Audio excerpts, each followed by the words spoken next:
الحمد لله نحمده ونستعينه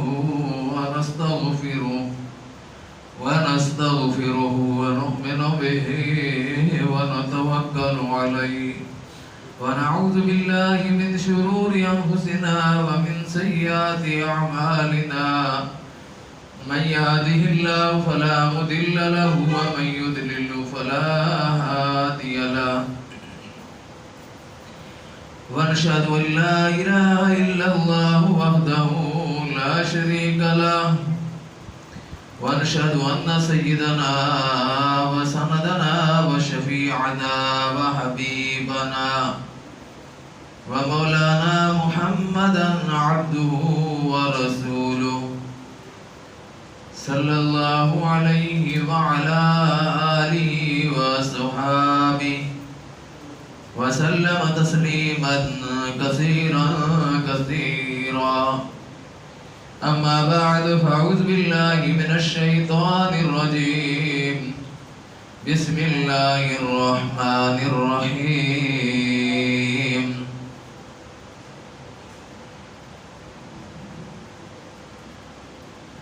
لقد من الله على المؤمنين إذ بعث فيهم رسولا من أنفسهم يتلو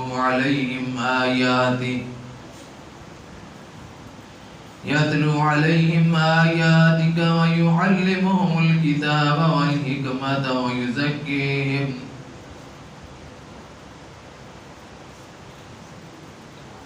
وإن كانوا من قبل لفي ضلال مبين. قال النبي صلى الله عليه وآله وسلم لا يؤمن أحدكم حتى أكون أحب إليه من ولده وولده والناس أجمعين.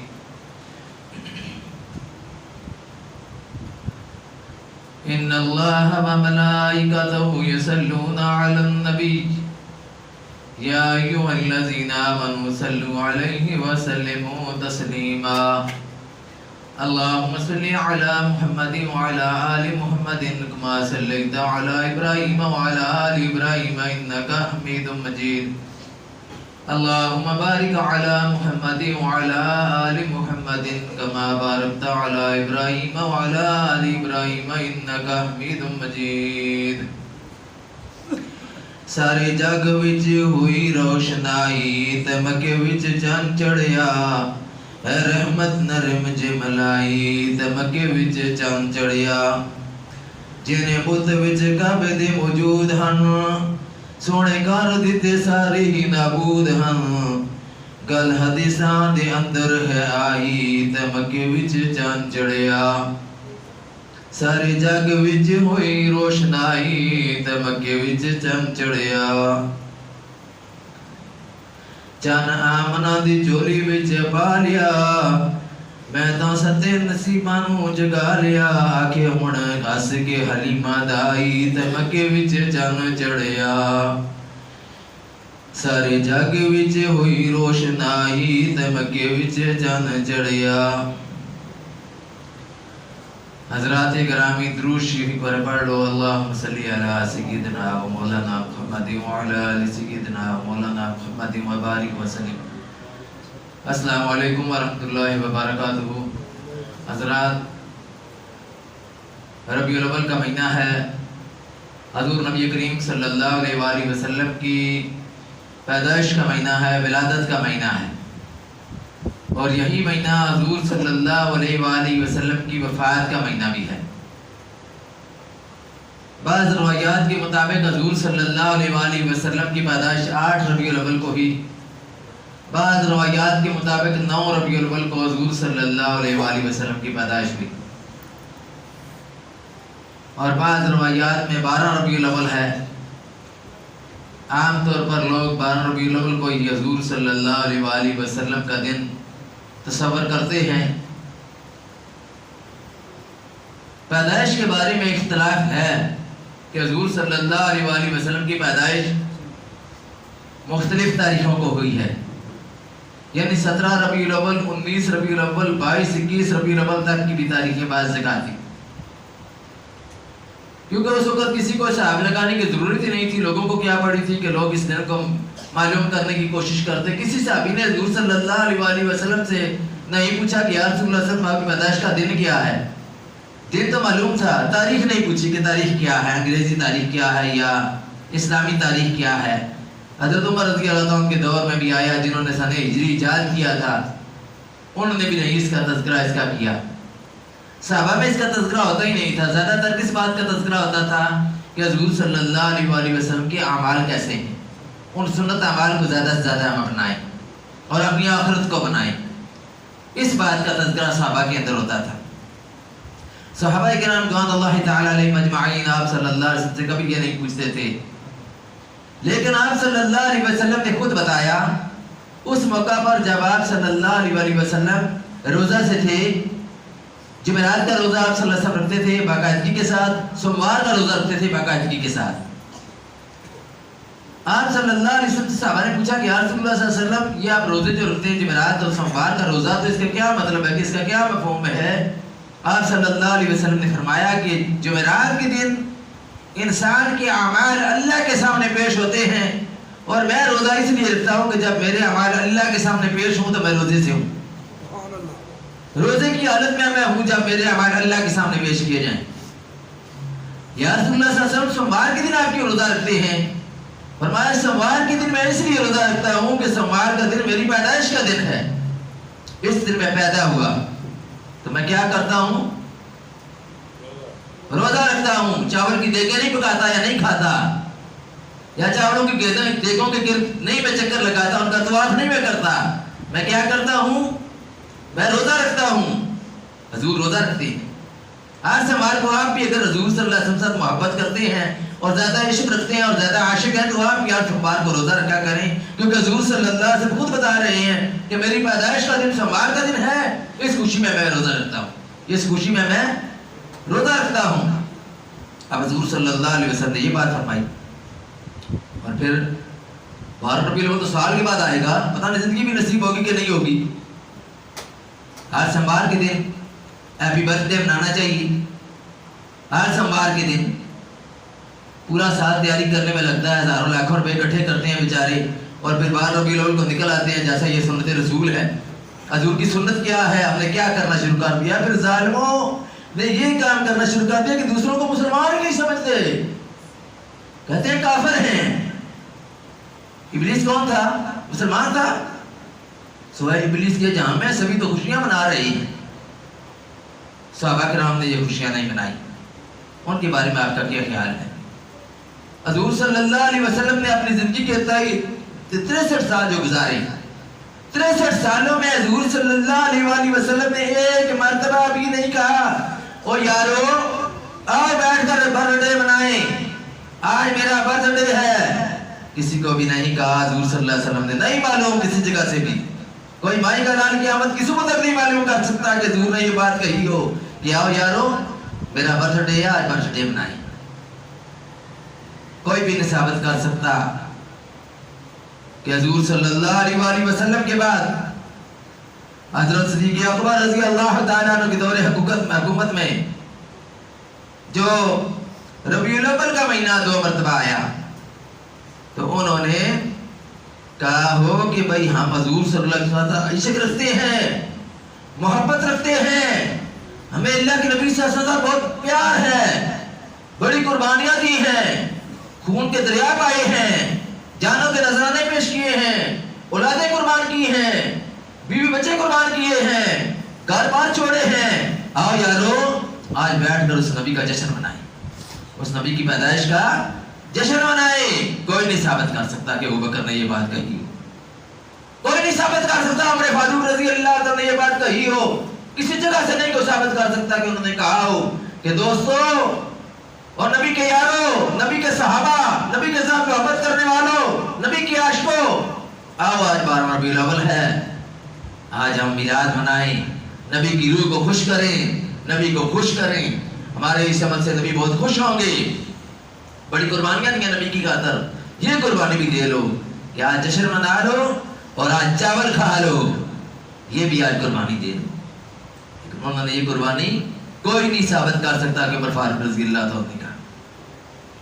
بات نہ قرآن سے ثابت ہو، نہ حدیث سے ثابت ہو، نہ صحابہ سے ثابت ہو، نہ 4 خلفائے راشدین سے ثابت ہو، نہ 100 سالہ صحابہ کا دور اس سے ثابت ہو، نہ تابعین سے جنہوں نے صحابہ کو دیکھا ہے ان سے ثابت ہو، نہ تبع تابعین سے جنہوں نے تابعین کو دیکھا ہے ان سے ثابت ہو، نہ فقہا سے جو فقہ کے 4 امام ہیں ان سے ثابت ہو۔ میں مثالیں دے کر جی حضرت عیسیٰ علیہ السلام کے متعلق اللہ نے قرآن میں فرمایا، اس سے یہ معلوم ہوا کہ یہ کرنا چاہیے۔ کیوں معلوم ہوا بھائی؟ اللہ فرما نہیں سکتا تھا واضح طور پر کہ یہ کام کرو، یہ کرنے کا کام ہے؟ نبی کریم صلی اللہ علیہ وسلم نہیں فرما سکتے تھے کہ یہ کرنے والا کام ہے، یہ ضرور کرو؟ انہوں نے نہیں فرمایا۔ تم کیوں واقعات سنا کر لوگوں کو برگلاتی اور کہتے ہو کہ اس واقعہ سے یہ معلوم ہوگا کہ ہمیں یہ کام کرنا چاہیے؟ اس واقعہ سے یہ معلوم ہوا، صحابہ کو نہیں پتا تھا۔ قرآن مجید کی آیات پڑھ کر لوگوں کو سناتے ہیں، کہتے ہیں قرآن مجید کی آیت میں ہے کہ جب کوئی خوشی ہو قل بفضل و برحمت، وہ قرآن مجید کی آیت اللہ کے قرآن کے بارے میں ہے کہ جب قرآن نازل ہوا اس پر خوشیاں مناؤ۔ قرآن کے نازل ہونے کے موقع پر اللہ نے فرمایا، وہ قرآن کے نزول کی آیت ہے اور اس کو نبی کی پیدائش پر فٹ کر رہی ہیں۔ کتنا بڑا ظلم ہے۔ علامہ اقبال رحمۃ اللہ علیہ نے اس لیے فرمایا تھا کہ کس درجہ ہوئے فقیہان بے توفیق، خود بدلتے نہیں قرآن کو بدل دیتے ہیں، خود بدلتے نہیں قرآن کو بدل دیتے ہیں۔ اور یہ کہ بلے تعویل قرآن دا حیرت انداز خدا و مصطفیٰ و جبرائیل را اقبال رحمۃ اللہ علیہ فرماتے ہیں کہ ایسی تعویلیں قرآن سے گھڑتے ہیں کہ خدا بھی حیران رہ جاتا ہے، جبریل بھی حیران رہ جاتا ہے، مصطفیٰ بھی حیران رہ جاتے ہیں۔ خدا اس لیے حیران رہ جاتا ہے کہ میں نے تو یہ بات نازل کی نہیں جو یہ مولوی صاحب فرما رہے ہیں، اور جبریل اس لیے حیران ہو جاتے ہیں کہ میں تو یہ وہی لے کر آیا ہی نہیں جو مولوی صاحب بیان فرما رہے ہیں۔ مصطفیٰ صلی اللہ علیہ وآلہ وسلم اس لیے حیران رہ جاتے ہیں کہ میں نے تو یہ بات ان پر نازل ہی نہیں ہوئی، نہ ہی میں نے لوگوں تک پہنچائی ہے جو یہ لوگ اپنی طرف سے کاٹ کر میری طرف منسوخ کر رہے ہیں۔ یہ کتنا بڑا ظلم ہے، آپ انصاف کے ساتھ بتائیں۔ یہاں پر سفید داڑھیوں والے بیٹھے ہوئے ہیں، مجھے بھی معلوم ہے کچھ نہ کچھ اس بات کے متعلق کہ اس دن کو پہلے کیا کہتے تھے، اس دن کو یہ جو اب میلاد اس کا نام رکھ دیا گیا، کیا کہتے تھے؟ 12 وفات۔ کیا کہتے تھے؟ 12 وفات ہے 13 تیجی، اور 13 تیجی بھی گھٹ گئی اور 12 وفات بھی ختم۔ آج نبی کی وفات کا نام لوگ کہتے ہیں، ہم کہتے ہیں نبی فوت نہیں ہوئے، نعوذ باللہ من ذالک، تو پھر روزے پر کیا لینے کے لیے جاتے ہو؟ وہ روزہ کس کا روزہ ہے؟ اس روزے کے اندر کون ہے؟ اللہ نے فرمایا بابا محمد الا رسول، محمد صلی اللہ علیہ وسلم اللہ کے رسول ہیں، اس کے سوا کچھ نہیں کہ وہ اللہ کے رسول ہیں۔ بابا محمد الا رسول قد خلت من قبلہ الرسل، ان سے پہلے بھی رسول ہو گزرے ہیں۔ افئی ماتا، اگر ان کو موت آ جائے، وہ فوت ہو جائیں، یا قتلت قلب، یا ان کو قتل کر دیا جائے تو تم ایڑیوں کے بل پھر جاؤ گے۔ ان کو زیادہ معلوم ہے کہ ان کو موت آئی ہے، وفات ہوئی ہے یا نہیں ہوئی، وصال ہوا ہے یا نہیں ہوا۔ ابوبکر صدیق رضی اللہ تعالیٰ عنہ، 12 ربیع الاول کے دن کیا ہوا آپ کو معلوم ہے؟ کئی مرتبہ آپ کو صحابہ کرام پر کیا قیامت گزری، سب صحابہ پریشان۔ عمر فاروق رضی اللہ تعالیٰ عنہ تلوار لے کر باہر آ گئے، زخمی شیر کی طرح بیت گھوم رہے ہیں اور فرما رہے ہیں جس نے کہا میرے آقا محمد صلی اللہ علیہ وسلم وفات پا گئے ہیں، میں اس کی گردن اڑا دوں گا، میں اس کو زندہ نہیں چھوڑوں گا۔ میرے آقا اللہ کے پاس گئے ہیں، واپس آ جائیں گے، واپس آ جائیں گے۔ اب مسجد نبوی کے اندر صحابہ جمع ہیں، فاروق اعظم رضی اللہ تعالیٰ عنہ وہ ان کے ہوش ہو گئے، ان کے صحابہ کرام بے شمار ان کی آواز بارتا ہو گئی، تو خبر پا کے حضور صلی اللہ علیہ وسلم وفات پا گئے۔ بعض صحابہ غم کی وجہ سے، فوت کی وجہ سے فوت ہو گئے، اتنا شدید غم صحابہ کو ہوا، بعض مدینہ چھوڑ گئے۔ اب ابو بکر صدیق رضی اللہ عنہ مسجد نبوی کے اندر آتے ہیں، آ کر ابو بکر صدیق رضی اللہ تعالیٰ عنہ کیا کرتے ہیں؟ ابو بکر صدیق رضی اللہ تعالیٰ عنہ فاروق اعظم رضی اللہ تعالیٰ عنہ ہاتھ پکڑ کر نیچے بٹھاتے ہیں، بیٹھ جاؤ خطاب کے بیٹے۔ قرآن کی آیت یہی پڑھی، وَمَا مُحَمَّدٌ إِلَّا رَسُولٌ قَدْ خَلَتْ مِن قَبْلِهِ الرُّسُلُ أَفَإِن مَاتَ أَوْ قُتِلَ انقلبتم عَلَىٰ أَعْقَابِكُمْ۔ یہ آیت پڑھی اور خطبہ دیا عربی میں ابو بکر صدیق رضی اللہ عنہ نے کیا فرمایا من کان یعبد اللہ من کان یعبد محمد فإن محمد قد مات جو محمد کی عبادت کرتا تھا وہ سمجھے کہ محمد وفات پا گئی ہیں ومن کان یعبد اللہ فإن اللہ حی لا یموت اور جو اللہ کی عبادت کرنے والا ہے وہ سن رہے کہ اللہ حی لا یموت ہے اللہ پر کبھی موت نہیں آئے گی وہ ہمیشہ زندہ رہے گا یہ خطبہ کس نے دیا میں نے دیا ابو بکر صدیق رضی اللہ تعالیٰ نے دیا جس سے بڑا عاشق کوئی نہیں 14ویں صدی کا 15 صدی کا چوری کھانے والا عاشق نہیں خون دینے والے لوگ اپنے گھرانوں کو قربان کرنے والے لوگ اپنے مال متاع کو نبی کے پاؤں پر نچھاور کرنے والے لوگ سب کچھ اپنا قربان کرنے والے لوگ ان کو نہیں معلوم تھا کہ آج کا دن کیسا دن ہے ہم خوشیاں منائیں پھر نعوذ باللہ من ذالک سوائے ابلیس کے سبھی جہاں میں خوشیاں منا رہے ہیں وہ ابلیس نعوذ باللہ صحابہ کرام کے طرف تمہارا کیا خیال ہے جو اس وقت رو رہے تھے جب رسول اللہ صلی اللہ علیہ وسلم کی اس دنیا سے وصال ہوا تھا صحابہ کی کیا کیفیت تھی یہ کوئی نہیں کوئی بسنائے گا وہ کہتے ہیں جی چھوڑو جی غمی دیا گلاں سناؤ ہی کو نہ کرو موت کا تذکرہ نہ کرو کوئی اور بات کھاؤ چاول دیں مارو ڈکار بس ٹھیک ہے نشہ لگے ہے یہ ہم نے دین کا اچھا لوگوں کے سامنے جب پیش کیا کہ اس کو روٹی دال روٹی کا مسئلہ بنا دیا لوگ کھانے کے لیے جمع ہو جاتے ہیں لوگ کو پتہ ہی نہیں ہوتا کہ ہمارے نبی صلی اللہ علیہ وسلم کی پیدائش کس دن ہے ان کی وفات کس دن ہے اور ہمارے کرنے کا کام کیا ہے یاد رکھیں دین کے اندر کوئی بھی نئی چیز نکالنا بدعت ہے جو عمل صحابہ کے دور میں نہ ہو حضور کے دور میں نہ ہو اس کو دین کے اندر داخل کرنا کیا ہے بدعت ہے کیا ہے بولو نا یار یہاں سے کیا کیسے بڑے ہو گئے ہیں بولو کیا ہے یہ بدعت ہے دین کے اندر کوئی چیز ثواب کی نیت سے داخل کرنا بدعت ہے صبح کی نماز کا کوئی آدمی یہ کہے کہ میں 2 فرض نہیں میں 4 فرض پڑھوں گا اس کی نماز ہو جائے گی نہیں ہوئے 4 فرض پڑھے گا چوکھا ثواب ملے گا نا 2 پڑھے تھوڑا سا پڑے گا اللہ نے مقرر کیا کیا ہے رسول اللہ صلی اللہ علیہ وسلم نے کیا مقرر کیا ہے 2 فرض 2 سنت 2 فرض میں کہوں 4 پڑھوں گا میری نماز نہیں ہوگی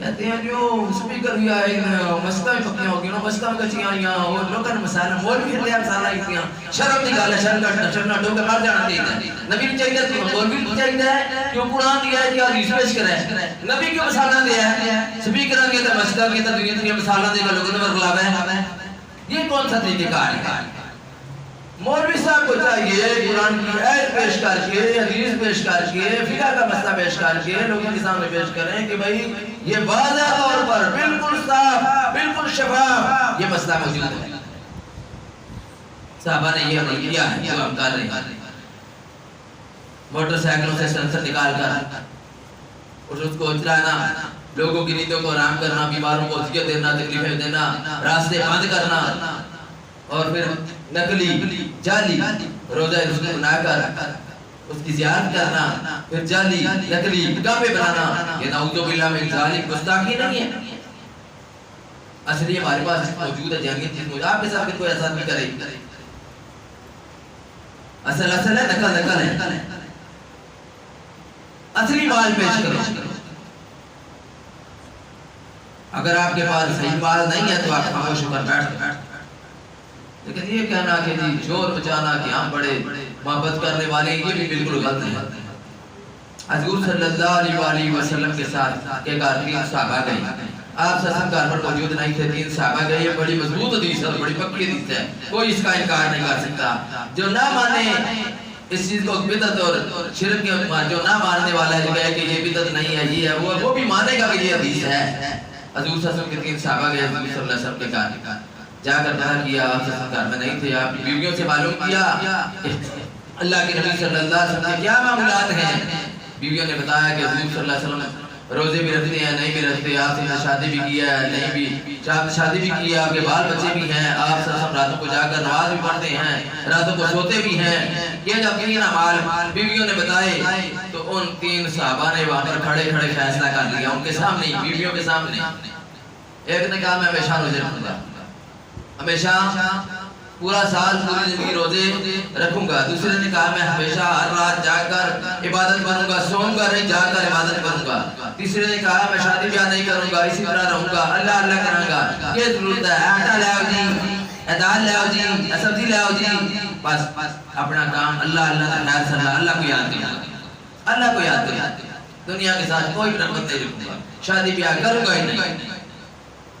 ایک نے کہا شادی بیاہ نہیں کروں گا, دوسرے نے کہا روزے میں رکھوں گا, تیسرے نے کہا ہمیشہ ہر رات جا کر عبادت کروں گا. عبادت کرنا گناہ ہے, روزے رکھنا گناہ ہے, شادی بیاہ چھوڑ دینا, اپنا کچھ بھی نہ کرنا, اپنا گھر سارا اجاڑ دینا کہ میں بھی آخرت واسطے تیاری کروں گا. بظاہر طور پر جو آدمی سیاسی عمل کرنے والے کو دیکھے گا وہ کہے گا کہ یہ بہت بڑا اللہ کا ولی, بہت بڑا اللہ کا بڑا ولی ہے, راتوں میں جاگ کے عبادت کرتا ہے, سوتا ہی نہیں. اللہ کے پاک نبی صلی اللہ علیہ وسلم کو جب اس بات کا معلوم ہوا, حضور صلی اللہ علیہ وسلم ان کے پاس کے بعد فرمایا کہ ان کو بلایا. کیفیت کیا ہوئی؟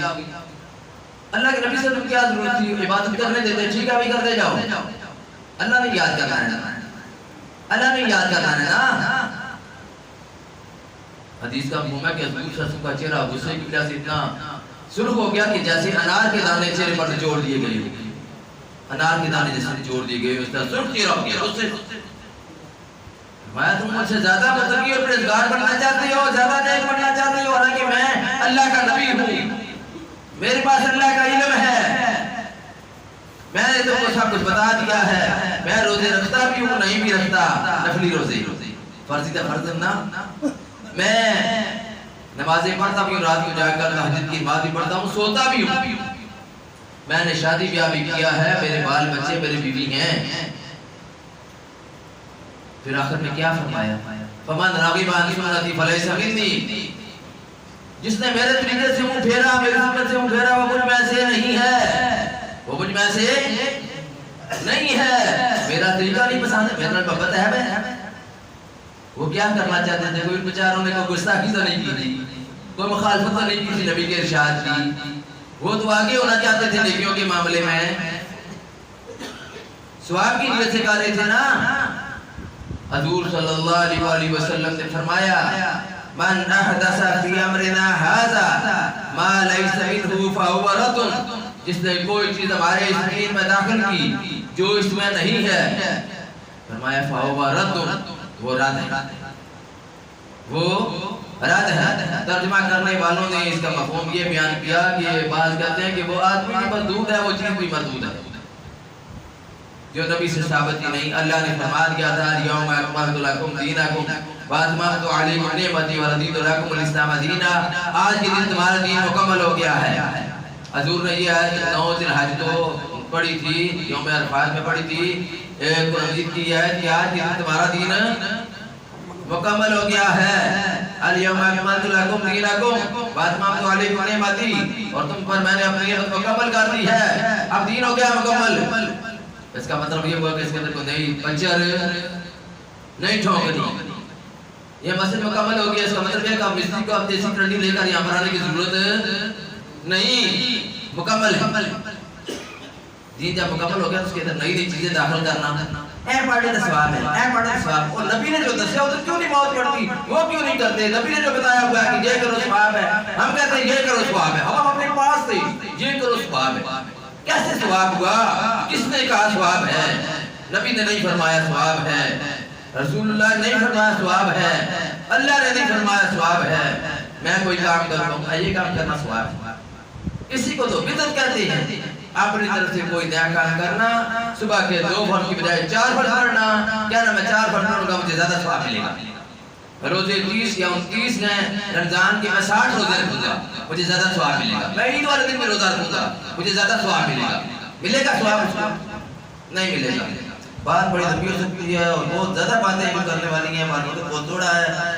بات کیا ہے, اس بات کو اچھی طرح سمجھ رہے ہیں. یہ حضور صلی اللہ علیہ وسلم کی نہیں ہے جان. حضور صلی اللہ علیہ وسلم سے 600 سال بعد مظفر الدین کوکری بن اربل, موصل کا بادشاہ, عراق کا بادشاہ تھا, اس نے یہ ایجاد کیا تھا 604 ہجری میں, اور اس کو پھر آگے بڑھایا کس نے؟ مولویوں نے پیٹ پرست مولویوں نے اس کو آگے بڑھا دیا، پروموٹ کر دیا. یہ دوسرا سب سے چیز نہیں ہے جو ملتی ہو نہ صحابہ سے، نہ حضور سے، نہ تابعین سے، نہ تبع تابعین سے، نہ ائمہ دین سے. اس لیے اس چیزوں کے متعلق معلومات ہونی چاہیے. مختلف قسم کے واقعات سنا کر لوگوں کو یہ کہنا کہ اس سے یہ معلوم ہوا، اس سے یہ معلوم ہوا، یہ بھی اچھی بات نہیں ہے. مومن کا ہر لمحہ ربیع الاول ہے. مومن کا ہر لمحہ ربیع الاول ہے. صبح اٹھے مسنون دعائیں پڑھے، صبح کی دعائیں پڑھے، شام کی دعائیں پڑھے، لباس پہننے کی دعائیں پڑھے، بات بجانے کی دعائیں پڑھے، وضو کر کے دعائیں پڑھے، نماز پڑھے، نماز کے بعد جو دعائیں ثابت ہیں وہ دعائیں پڑھے، اور اسی طرح کر کے نیک اعمال جتنے اللہ کے نبی صلی اللہ علیہ وسلم سے ثابت ہیں وہ اعمال کرے. اس کا پوری زندگی کیا ہے؟ ربیع الاول ہے. اس کی پوری زندگی کیا ہے؟ ربیع الاول ہے. اس لیے ربیع الاول کو صرف تخصیص کرنا ایک دن کے ساتھ، پھر لوگوں کو اس کے لیے جمع کرنا، پھر کھانے پکانے کا انتظام کرنا، پھر بڑا انکیس کر کے جشن جلوس. نہ مکے سے برآمد ہوا، نہ مدینے سے برآمد ہوا. برآمد ہوا تو عراق سے برآمد ہوا، وہ بھی 600 سال بعد 7ویں صدی میں 604 ہجری میں برآمد ہوا، جس کا کوئی ثبوت نہیں. نہ صحابہ سے کہتے ہیں صحابہ سے ثبوت ہے، نبی سے ثبوت ہے. پوچھو تو ادھر ادھر کی مار کر لوگوں کو کہتے ہیں جی ثبوت ہے. ثبوت کوئی نہیں کسی. واضح ثبوت اس کو کہتے ہیں جو بالکل واضح اور دو چار کی طرح بالکل سامنے نظر آ جائے گی. باقی صحیح بات ہے. اللہ تعالیٰ ہمیں اپنے دین پر عمل کرنے کی توفیق نصیب فرمائے، خرافات و بدعات سے بچنے کی توفیق نصیب فرمائے. جو حضور صلی اللہ علیہ وسلم نے ہم کو تعلیم فرمائی ہے، پورا دین جو ہم کو دیا ہے، اس پر ہمیں اللہ تعالیٰ عمل کی توفیق نصیب فرمائے. وآخر دعوانا الحمدللہ رب العالمین.